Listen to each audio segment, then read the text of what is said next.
What's going on? What's going on? Welcome to the live stream. So let's take a couple seconds, wait for everybody to get in here.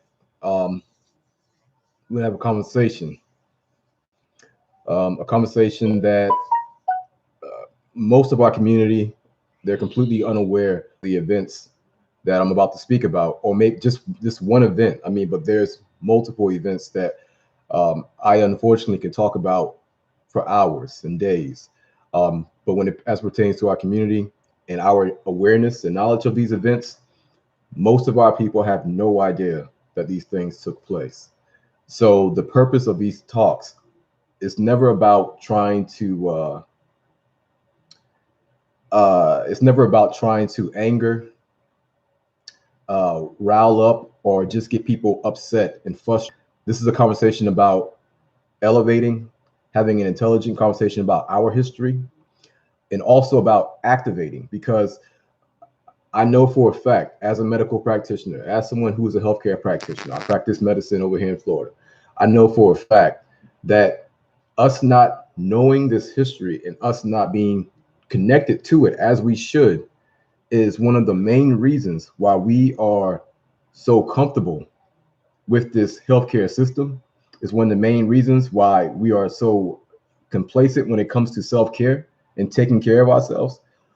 It's one of the main reasons why we only trust many of these recommendations, the advice, especially the foods.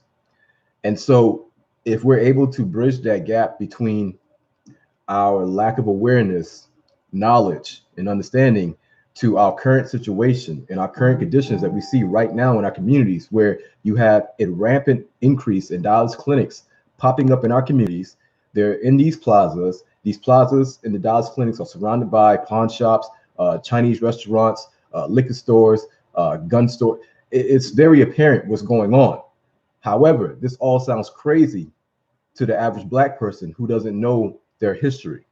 This all sounds crazy, and it all sounds like a conspiracy. It all sounds extremely brand new because they are unaware of the true history. And so what we need to do is bring about the receipts, actually let them know that these things that are taking place right now aren't really new. They are, however, updated. So before I begin, make sure to please subscribe. And also, please, please, please, it is our job. It's our community. It's our responsibility. Please share this video. Like this video. Go ahead and give it a thumbs up. Start sharing this video right now, because like I said, the reason why we are idle, the reason why we stand complacent, and the reason why we openly accept all of this advice and recommendations that is not showing us any progress is because we have no idea what has taken place in the past. We have no idea, and we have no connection to it. And so, in order for us to really start this conversation and have it spread like wildfire, we need to do our part by sharing this information and get it out there. It's our job, it's our responsibility, it's our community. Let's go ahead and get into it. So I heard that they were making documentaries. You know, I'm not too familiar about everything that's going on because I tend to stay focused on the task that I have at hand. And right now, my task, my mission is radically improving the health conditions of our community. But I also heard chatter that there are documentaries being made about dead people, about crimes they may have committed. And that's cool, that's fine. So taking place, I figured I would help out America by throwing a couple names into that ring as well too, because just in case they might have forgot, I want to help them out by giving them a couple names. And so one of the names we're going to be talking about is a doctor that is actually paraded as a hero. He's actually paraded as the father of modern gynecology. You may have heard of him. Maybe you never heard of him, but his name is J. Marion Sims, and we're going to talk about him. Also, we're going to talk about the name of this lecture, the name of this presentation, the name of this video is called Surviving Medical Apartheid, the story of Anarcha Westcott. So if you know anything about this story whatsoever, I want to let you all know right now. I told you all before, you know, if you haven't gotten this book, go ahead and get this book. It's not enough to be familiar with the book, because I hear that very often. People may say that I'm familiar with the book. I heard about the book, But if you look around our community right now and you see our health conditions, it's not enough to just be familiar with it, and it's not enough to just have heard of it before. We need to actually know this book. Um, it's called Medical Apartheid by the sister Harriet Washington. And so the name of the book is called, well, the name of this presentation is called Surviving Medical Apartheid. Um, if you know the story, you may say that those people did not survive medical apartheid. Well, they may not have survived, but their descendants, their nieces and nephews, their sons and daughters, cousins, those people survived, and the children of those people survived, and the children of those people survived. And you, us watching this video right now, if you are a child of the Africans that were enslaved in this country, your people were directly connected to many of the things that we're going to be talking about.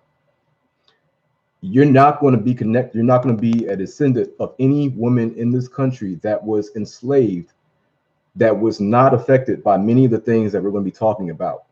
You are a descendant of those things if you are a descendant of Africans that were enslaved in this country.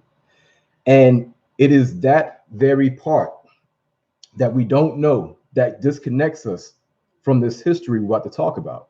And once again, I strongly believe this is why we are not more active as pertains to self-care. And so we are the survivors. And also, when we talk about these stories, when people talk about these stories, they talk about, you know, J. Marion Sims. They say his name over and over and over. J. Marion Sims. J. Marion Sims did this. J. Marion Sims did that. So he has his humanity intact, right? He has his humanity intact. They talk about how J. Marion Sims performed procedures and surgeries without any consent, without any anesthesia on slave women. Let's clean that up. Let's clean that up. Let's give our sisters back their humanity. These women had names, they have families, they had children, they had life, as much of a life they could have as an enslaved African woman in America. But we need to give them back their humanity. Now, we can't do it for all of them because this has happened thousands of times.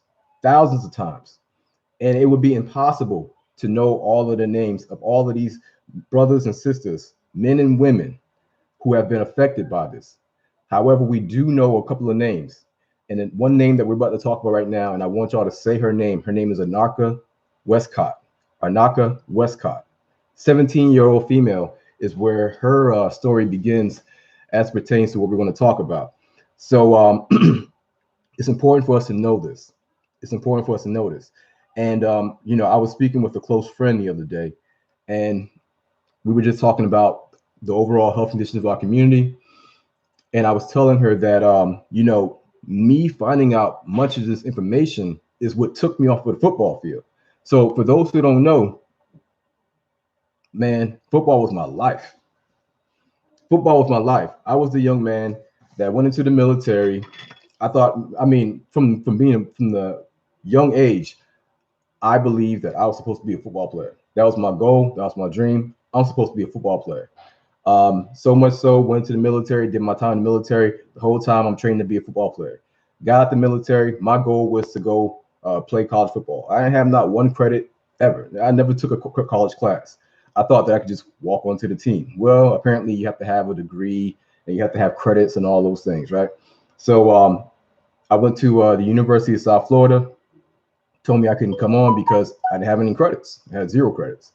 But because I wanted to play football so much, I set the record in Florida for achieving my associate's degree in the fastest amount of time. It was like 6 months, XYZ. The whole thing that was fueling me at that time was that I wanted to play football so bad. And so in 2008 and 2009, I played college football for the University of South Florida, which was #1 at the time. And football was fueling me to do those things. As I'm playing football, I got introduced to many people, but this book, I was introduced to this book. And when I read this book, I felt deeply connected with it. And this book was one of the things that activated me to change my direction.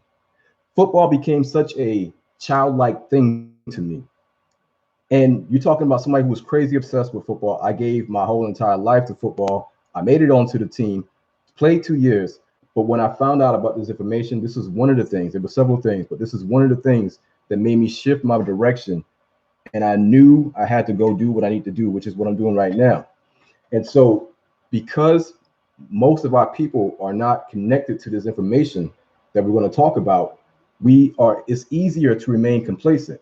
And like I said, I was talking to a friend and she was telling me that, our people don't want to read about it or hear about it because it's too painful. And when she said that, I was like, yeah, it is painful. It is traumatic. And it does make you feel some type of way. And it makes you want to stay away from it. And I remember in my head, multiple people telling me, nah, I don't want to read that, man. It's going to make me mad. Nah, I don't want to hear about it. It's going to upset me. You should be upset. It should make you mad. But we need to make sure that we channel the anger in the right direction to be constructive versus marching, protesting. That's what are you going to do? Are you going to beg the hustler to not hustle you anymore? Let's see how that works out. I don't think it's going to work out too well. So for me, it was the information of sitting through and looking through these books and actually going deeper and deeper and deeper that activated me. I understood that I should not have my ass out there on the football field. If you out there, no knock to you, but I understood that with my ability to read and understand and break down things, also with my athletic skills, I would now transform that into actual intelligence and use that for my community as it pertains to our health. And so that's what happened. That's what led me to doing what I'm doing right now. And so it's important that our people connect themselves back to this history, because that is supposed to be your activator. History is supposed to be your activator. When you look at the Jewish community, what's their activator? The Holocaust, right? You start talking about the Holocaust, ain't too much you can do to stop them. Like, they're going to, no, we're going to do this because of what y'all did to us. Never forget. Why is it such a problem when we want to talk about our history? Why is it a problem when we bring about our history? Why is it a problem for you to even read about your history? How do you allow people to make you feel bad for talking about what they did to you? That's a trick bag. That is a trick bag. Your history is supposed to be your armor. Your history is supposed to be that battery pack in your back to make you go. You worrying about their complaints. You worrying about their little tears and all their little feelings. I can't hear none of that over the screams of Anarcha Westcott. Ain't nobody cared about her tears. They did what they did ruthlessly, and they didn't stop. So before I go ahead and get into it again, let me also make sure you take the time out right now to hit the like button, the share button, and also subscribe. And like I said, share this video. Share this video. What you scared for? Share the video. Share the video. You can't be afraid. I mean, come on, you can't be no more afraid than Anarcha was. And what I'm saying is we have to actually take action. We have to take action. All right. So what I'm going to do now, medical apartheid is where I'm getting most of my information. Like I said, get the book. Medical apartheid is where I'm getting most of my information. It's by Harriet Washington. She did a great job. However, because I would like to try to tell the story of Anarcha, what I'm going to do is I'm actually going to read the blog of another doctor. Her name is Alexandria Lynch. Alexandria Lynch. She wrote a blog post about her, and the way she wrote it, it almost seems like a small documentary about Anarcha. We need to know that this sister had a life. She's not just a slave. She's not just an experiment. She was a sister. She had a life. She had a family. She almost had a kid. She was a human. Don't call her a slave. Don't call her an experiment. She was our sister. So what I'm going to do is read this story. All right. So, give me a little bit of time. Allow me to read this story, and then we're going to go into the discussion. All right.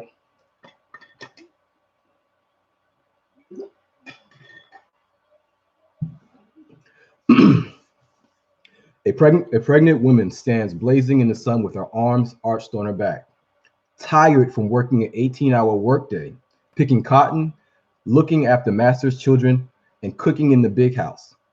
These days are particularly hard for her, as it is for all women who must work until the moment they're about to give birth.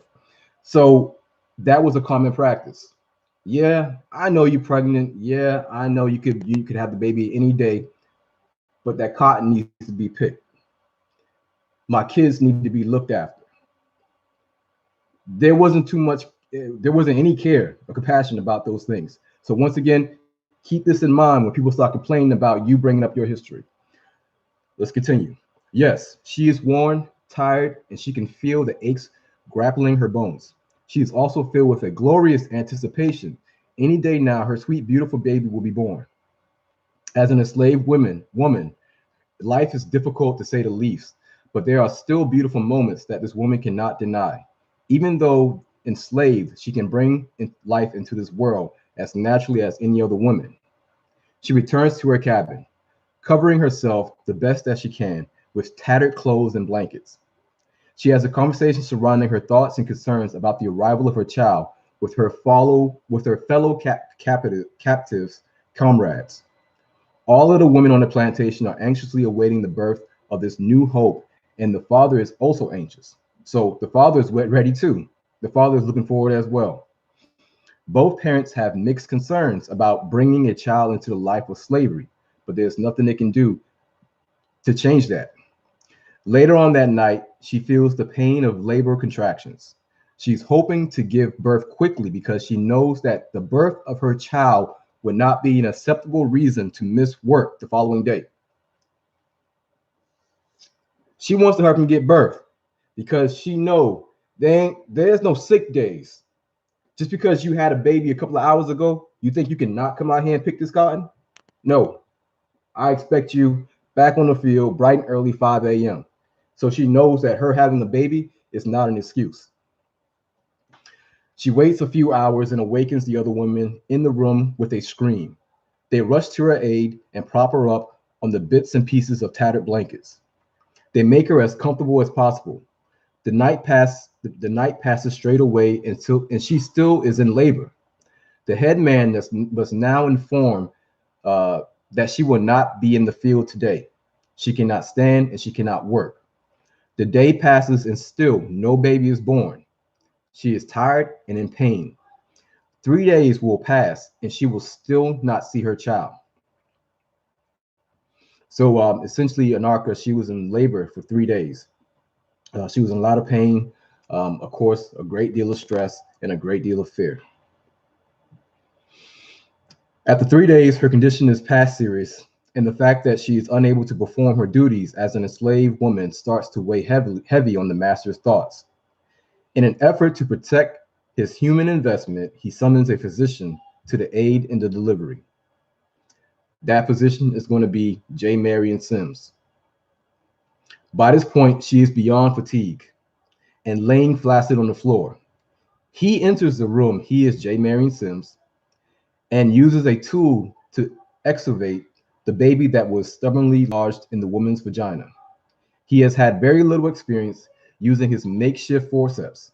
Several days after the birth of her child, she is unable to control her bodily functions. Her master finds her condition repugnant and sends her to the same physician to see if there's anything else that he can do to repair his damaged property. Not anything else can you do to repair this sister, help her out, this human, this lady, can you help her out? No, can you repair my property so I can go ahead and get her back out there on that field and she can continue to do the work for me? Scared and ill, she makes her way to the backyard, which they call the hospital. The physician had constructed for the purpose of treating enslaved women with her condition. She noticed several enslaved women bound to beds and laying on the floor as they are emancipated from what looked like a prolonged starvation. So when Anaka was escorted into their makeshift hospital, there were already multiple other women in there tied to the beds. And she said that, well, in this story, talking about how pretty much they all looked like they were starving. Filled with fear, she contemplates heavily what will be her fate. Were these women being made well? Would she have to go through a similar ordeal? Is there any place she can go or anyone that can save her from what seems like impending doom? She continued forward into what seems like a small death camp. The physician is happy to see her. He is in the process of working on her surgery to repair her condition. He is not interested in her personal condition or helping her to relieve her. Hold on real quick. He is not interested in her personal condition or helping to relieve her from her suffering. He is interested in the similarities between her and the woman that he hopes to treat one day. He tells her to prop herself up on a table, and that is covered with white cloth. He quickly forces her to spread her legs so that he can examine her damaged vagina. She is unable to say anything as he pokes and prods her most private areas. She lies there in that backyard hospital and waits while he completes his initial examination. He is pleased to find that this woman has several vesicovaginal fistulas that he would love to operate on. He calls over his other fellow physicians to examine the woman, and they are equally excited to perform a surgical repair that has not yet been perfected. So vesicovaginal fistulas was something that was pretty common at that time. Essentially, what we're talking about is a fistula. We're talking about an opening between the actual urinary bladder and the actual vaginal canal, and that was thought to be caused because of the way the actual birth was being performed with the actual speculum. And so that fistula would allow the urine to actually go through the actual vaginal canal. And it was something that was uncontrollable. Their bladder, it would be constantly, coming through the actual vaginal canal. And so this guy, J. Marion Sims, his whole thing was, how can I perfect this surgery, fix this surgery, and actually take it back to my community and be a hero? How can I figure this out? And so what he was going to do, what he did was actually purchase, I forgot how many slaves, I think it was like at least 17 enslaved women to actually experiment on without any anesthesia. But let me stay on track and keep on reading the story. All right. So later on that day, she is prepped for surgery. She is not giving any anesthesia, and the surgical field is not sterile. They hold her down and incise her vaginal wall. So when you read this book, Harriet Washington talks about how in the beginning of doing these surgeries, because Anarcha had 30 surgeries done to her, 30 done to her. And so he talks about how in the beginning of the surgeries, his other medical colleagues, the other doctors would actually hold her down. But it got to the point where the story reported that they felt like the surgeries were so cruel that the men doctor wouldn't even do it anymore. And so he would try to get the women nurses to actually hold them down. And it got to the point where they would walk out and they couldn't do it anymore. And they got to the point where he would force other enslaved women to assist and hold them down. So they held her down, incised her vaginal wall. Already in a vulnerable position, she is unable to do anything but scream. When the surgical procedure is complete, the physicians use a thread to stitch her closed. After the surgery, the physician administers addictive doses of opioids to control her bowel movement. Now, opioid, like we know now, this guy would purposely get his surgical victims addicted to opioid. This physician would purposely get his surgical victims addicted to opioid, not before the surgery, but after the surgery. And he did that because he wanted to make sure that they weren't feeling pain afterwards, and also so that they could be addicted to coming back to him, but also so that they would be more willing to actually come back. And so he was trying to decrease them associating the pains of a surgery after.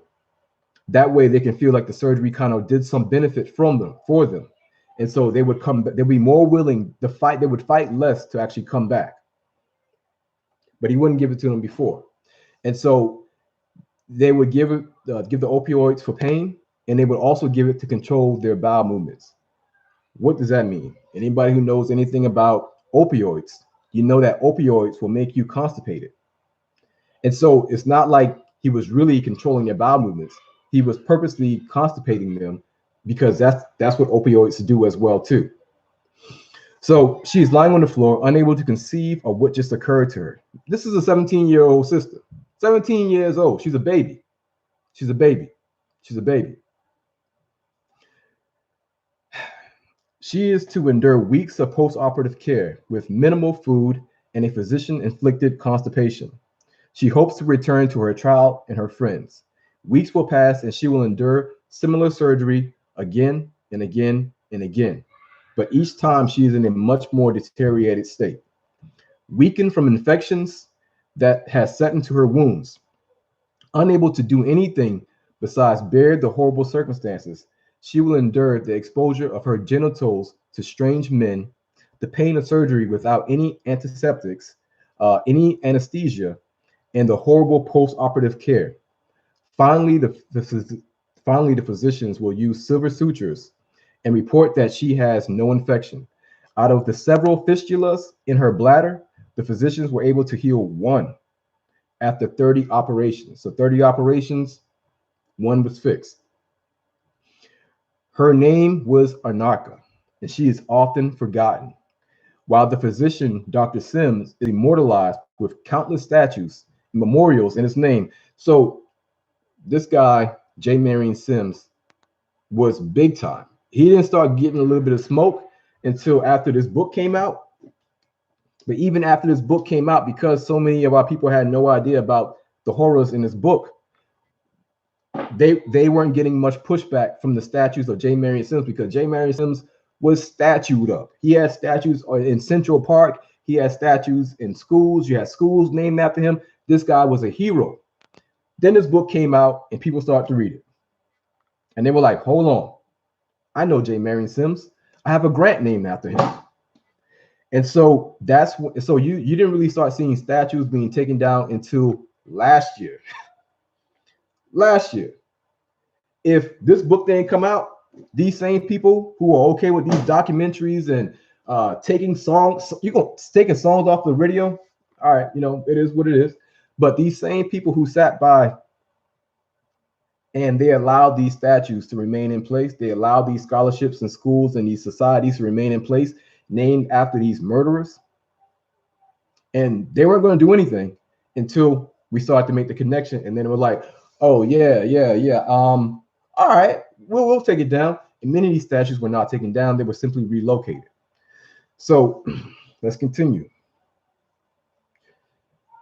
Anaka is her name. Anaka. She is often forgotten.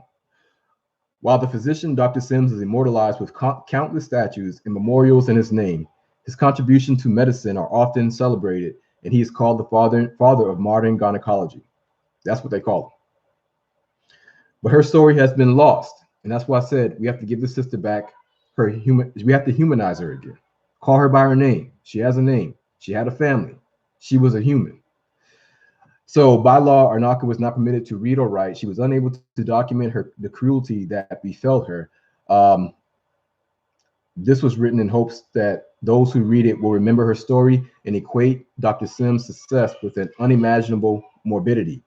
Between 1846 and 1849, he used enslaved women as part of an ongoing experiment in vaginal surgery. It is doubtful that he would have been able to refine the gynecological tools such as the speculum and techniques that he is accredited to have created without the exploitation of poor enslaved women. Dr. Sims was part of a society that did not view an entire population of enslaved Africans as worthy of the most basic human right. Like countless. I'm telling you, you won't believe the names in this book and the people that other people are venerating right in front of our face, but those people hated your guts. Like countless other icons in medical history, the physician is remembered while the people he used are forgotten. That's interesting. Like countless other medical icons, the physician is remembered while the people he used to get to where he's going to go are forgotten. These people have made an unimaginable contribution to medicine. Shouldn't they be remembered as often as Dr. Sims. Yes. Yes. Why am I talking about this story? Am I trying to anger Black people? Am I trying to upset Black people? Am I trying to cause some type of riot? Yeah, I'm trying to cause a revolution. I'm trying to cause a revolt, an insurgence, an uprising. I'm trying to do all those things within us. I don't understand how we can know this history, which I know most of us don't, and allow the same healthcare system. This is the same healthcare system. It's the same U.S. public health services that allowed the Tuskegee experiment to happen for 40 years. We're talking about yesterday, as it pertains to our timeline of history. Yesterday, essentially. How can we be so trusting of the system? They call it actrophobia, Black actrophobia. And this means it is the fear of the healer. And I remember this was a conversation in my medical ethics class when I was in school. And I was told that, hey, you're going to be important as pertains to reversing medical or Black actrophobia, which is the fear of doctors. It's the fear of the quote unquote healers. They said that because they're going to trust you because you look like them. And it's going to be important that you go in that community and you make sure you tell them to go in for your annual and your physical and listen to the doctor and take your medication and all that stuff. But when this guy was telling me why I would be important, he triggered something in me, right? And it was because it was too late. I'd already read this book. And so the way he was framing actrophobia was as if Black people are just these backwards people who don't believe in medicine and the advancements that we have made. They're afraid to come to the doctor. They're afraid to come to the hospital. They're afraid to do anything within the medical system. And that was it. Needless to say, I would have to go to counseling because of my response after he made that comment, because he didn't mention anything about the Tuskegee experiment. He didn't mention anything about Henrietta Lacks. He didn't mention anything about any of these stories in medical apartheid. And so to just act like Black people have a fear of going into the medical system without any reasoning is highly offensive. We have great reason. I remember growing up, I'm from Beaufort, South Carolina, born on a dirt road, country, trees and woods. One thing we did not do is go to the doctors. Everything came from the actual herbs. It came from the garden. It came from the fields. My grandma worked miracles with whatever she had in that field. She worked miracle. I mean, she knew so much about healing and what to do and what herbs and all these things. And so that was really my first exposure to medicine. And we knew, the older generation knew, to stay away from them. Now, they didn't clearly articulate to us why, but it was a common theme. Stay away, stay away, stay away. Now, and so like I said, there's good reason, right? But at the same time, we have to take care of ourselves. Self-care is the theme of the day for all of us. We cannot take in foods that'll make us sick, be lost when it comes to the condition that we're dealing with, and then expect it to just randomly get better while taking in the same foods. Most of these conditions that we're dealing with, we're only dealing with them simply because we're eating the actual foods that are making us sick, which is the standard American diet, which is the actual processed foods. And so by eating foods like that, you're going to become sick. You're going to become sick. You're going to become sick. Show me, bring me somebody who is on a whole food diet and they are actually moving. Bring me somebody who's on a whole food diet and moving, doing exercise, that has high blood pressure, that has type 2 diabetes, that has high cholesterol, that is obese, all these things that we call preventable conditions, chronic conditions, lifestyle conditions. Show me the person who is eating whole foods and suffering from those things. You can't do it. We have to be honest with ourselves. And we know that if we are dealing with those conditions, we are also dealing with the standard American diet as well, too.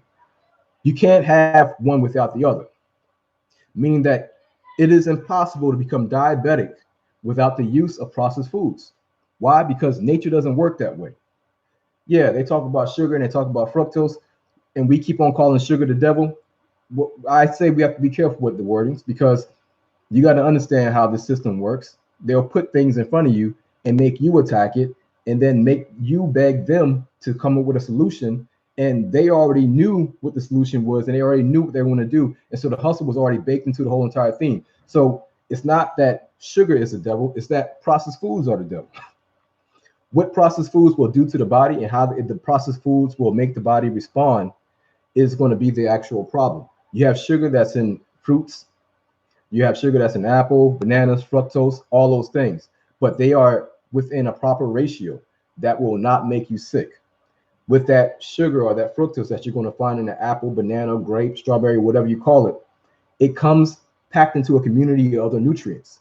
That community is going to have other vitamins, other minerals. It's also going to have fiber. It's going to have enzymes. It's going to have multiple things within that community that when you take in, every bite you take in, you're taking in a community of nutrients that are actually going to improve your health.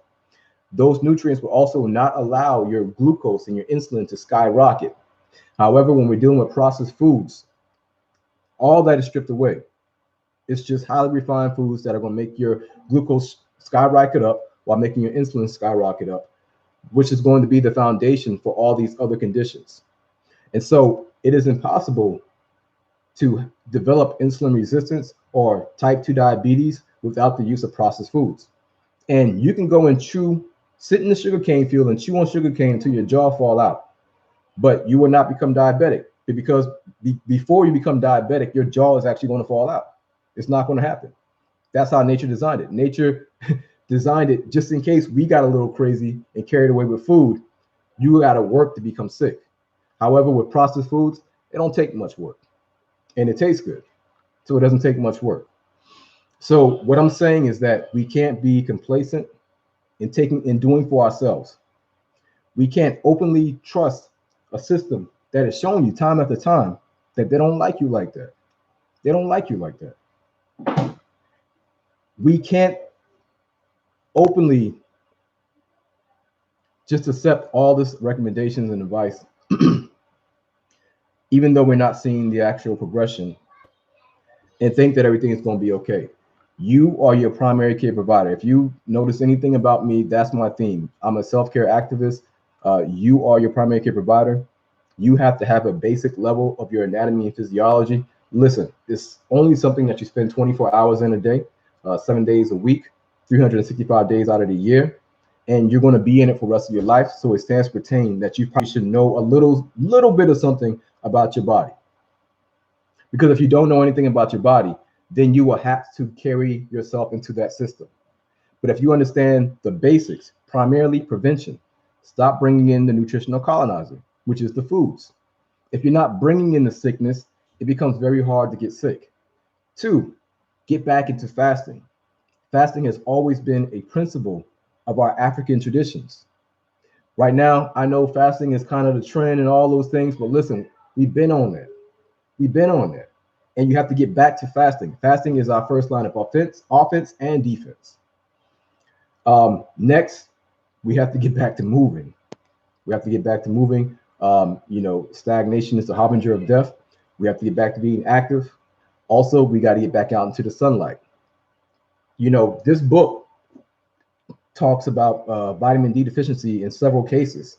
This book also attributes the decrease in the size of women's pelvises to being vitamin D deficient. We have to understand that vitamin D deficient affects us very differently than it would affect someone who's Caucasian. And they say that 75 to 80% of this American country is vitamin D deficient. But when it comes to the Black community, we're looking in the high 90 percentile as far as being vitamin D deficient. And vitamin D deficient is something completely different for us. One, vitamin D is not even a vitamin, it's a hormone. And we need that hormone in order to function properly, especially when it comes to our psyche. And so when we are deficient in vitamin D, you're looking at a whole long laundry list of conditions that's going to pop up. All right. So Am I working towards inciting a revolution, revolt, insurgents? Yeah, like I said, inside of you, because all we have to do is change the way we see things, change the way we eat. Matter of fact, Tupac said this: change the way we eat.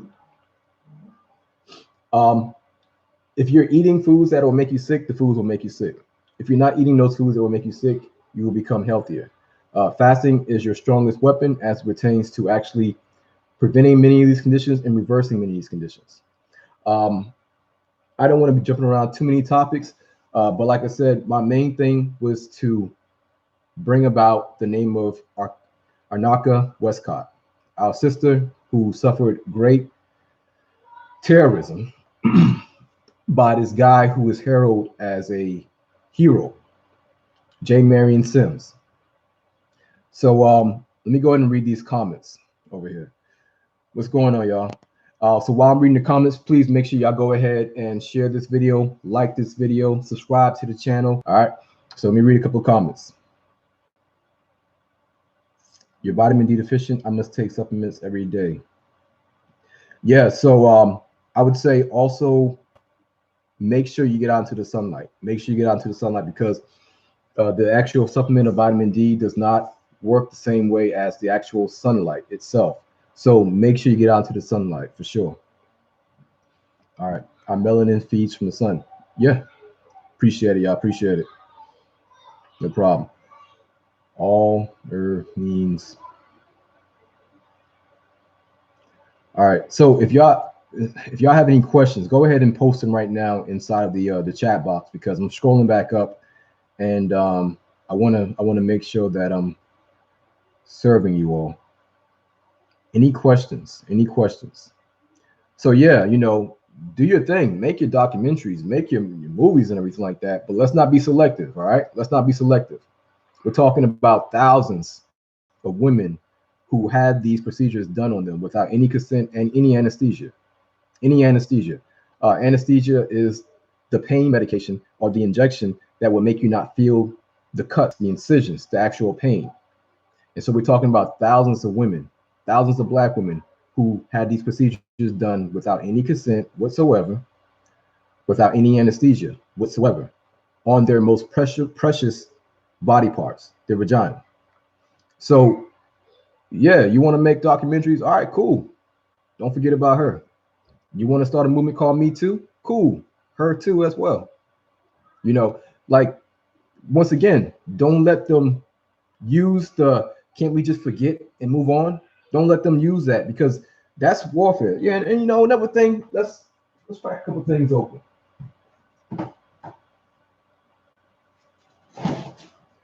So like I said, there's a difference between war and warfare. And we don't understand how there's so many strategies that are being used and that have been used for a long time. And that whole, you know, I don't understand why you're so angry is a strategy.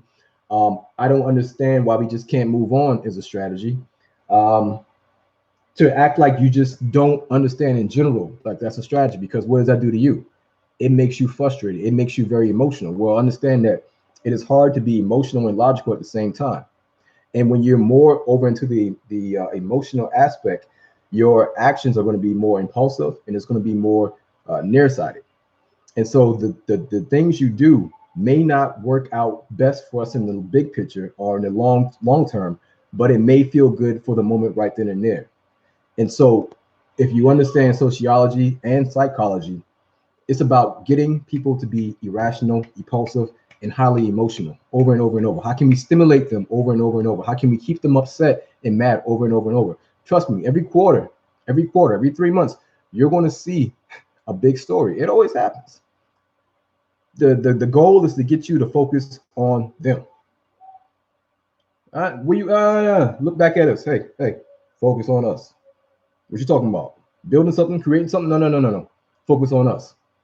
You know, so that's a whole nother conversation. Maybe I will come back on here and do some lectures or some videos on warfare and as far as the war strategies and everything like that.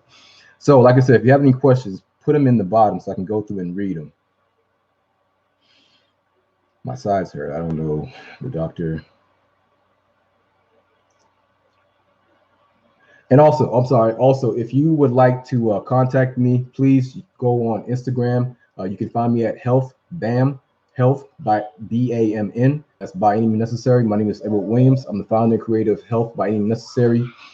Um, and so that's how you're able to actually reach me. Like I said, Instagram at H-BAMN. All right, prescription, synthetic, unnatural, high doses. Yeah. So Indy. Yep, somebody in here named Indy LaRue Deja. Y'all read her comment. Y'all read her comment. You know, I don't recommend soy, but you know, I'm very wary of the high dosages of vitamin D from supplements, the synthetic version. Like I said, make it your business to get out into the actual sun and actually get that vitamin D. What you need comes from Earth. Absolutely.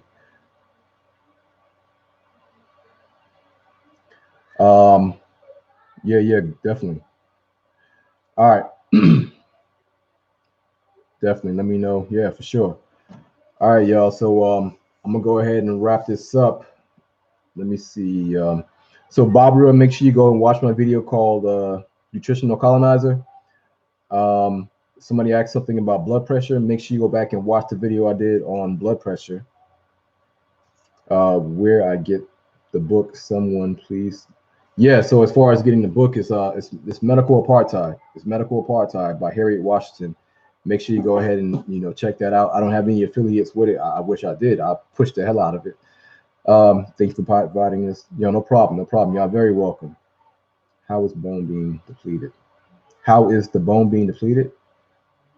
Well, you have to understand that we're constantly using our minerals. A lot of your vitamin D and calcium storage and magnesium storage is actually in the bones.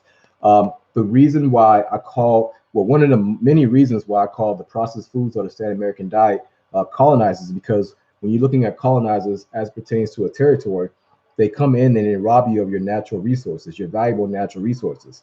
Well, processed foods do the same thing, particularly the refined carbohydrates. Refined carbohydrates have to use high amounts of magnesium and calcium to actually metabolize those foods. And so you have foods that are coming in, they're robbing you of your resources, but they're not providing you of any real value at all. They're providing you with quote unquote calories. And this is why when you eat something such as apple, banana, orange, kale, spinach, or any of those things like that, they are actually bringing in resources. And so they're going to sustain you, but they're also going to bring in vitamin A, K. They're going to bring in potassium, magnesium. They're going to actually bring in their minerals themselves that are actually real. Whereas the best processed foods can do is give you something synthetic, and synthetic is not the same as the real thing. So yeah, that's how they rob you. No problem. Y'all very welcome. Very welcome. I did 2 days last week. All right. Yeah. So let's see. All right. So like I said, if you want to contact me, catch me on Instagram at H-BAMN. That's Health B-A-M-N. B-A-M-N stands for By Any Means Necessary. I'm the owner, founder of Health by Any Means Necessary. You can catch us over there. Matter of fact, if you want to know anything about fasting, catch me over there on Instagram. If you want to know anything about blood pressure, diabetes, PCOS. Oh yeah, yesterday I did a video on PCOS. Please, if you know anybody that needs information about PCOS, make sure they go back and watch that video from yesterday. I did my best to try to clear up this whole issue around PCOS, because for those who don't know, PCOS is polycystic ovarian syndrome. We have the incorrect information or understanding about PCOS, and that's not because of you. It's because that's what's given to you. But understand that most women who have PCOS are also insulin resistant. So you may not be diabetic, you may not be diagnosed with prediabetes, but most women, 75 to 90%, are insulin resistant. And therefore, insulin resistant is the actual foundation for all these conditions that we're facing as far as the chronic and preventable conditions. So I'll come back on here and do something on the trick bag of diseases. But what took place back in the 70s, I can't remember the exact date, is there used to be a term called Syndrome X. That term got bodied because Syndrome X was essentially talking about the many faces of insulin resistance. And when we're talking about the many faces of insulin resistance, we're talking about conditions that can only come about, it can only survive when there's insulin resistance. This will be something such as high blood pressure, heart disease, high cholesterol, PCOS, polycystic ovarian syndrome, gynecomastia, obesity. In order for those things to exist, they have to stand on the platform of insulin resistance. And so Syndrome X, back in the 70s, they actually understood that that's what was causing it. And so they said, instead of trying to deal with these many faces, let's just deal with Syndrome X. Let's just deal with insulin resistance.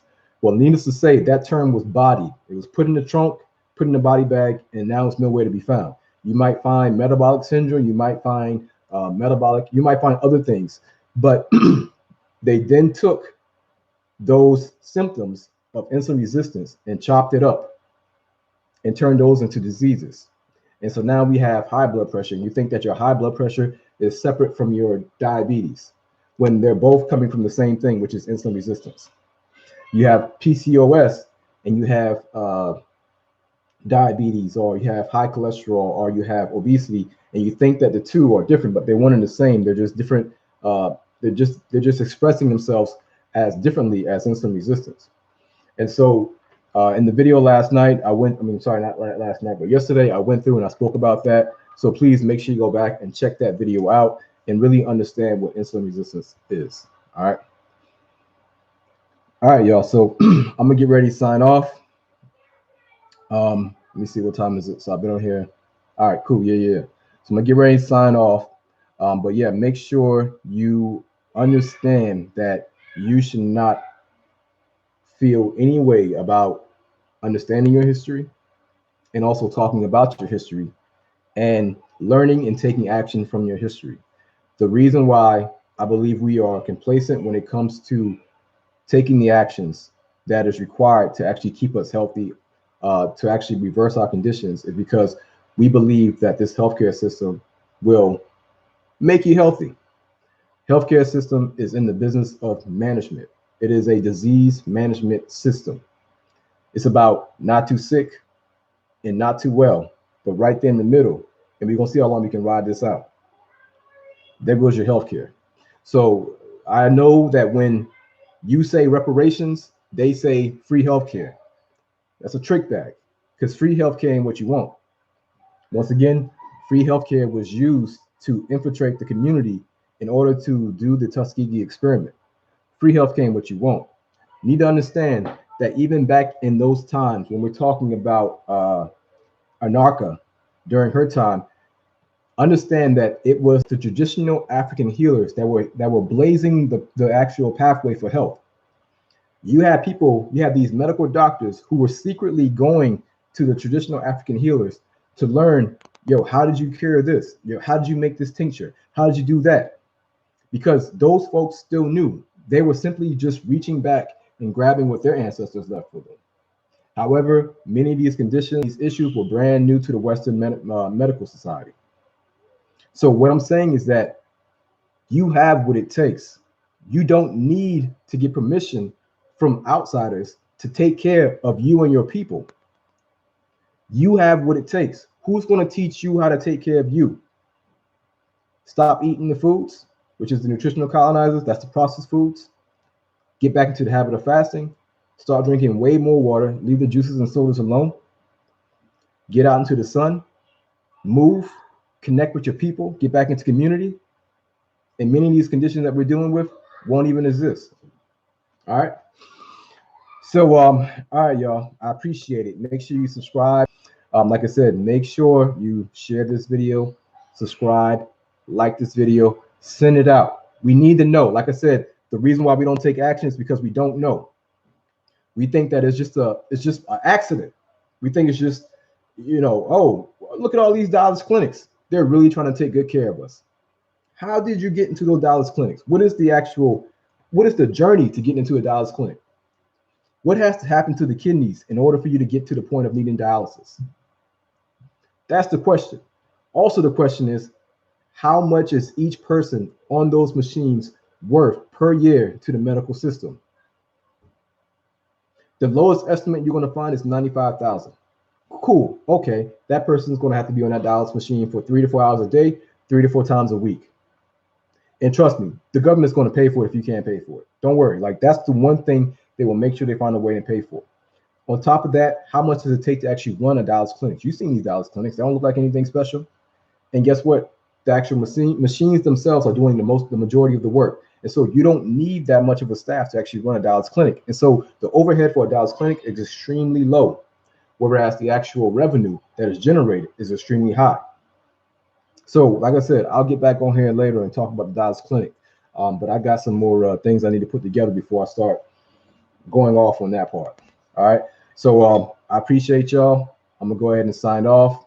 Like I said, if you want to contact me, catch me on Instagram. My username is H-BAMN, Health BAMN. All right. So I'm gonna holler at y'all later. I appreciate it. Peace.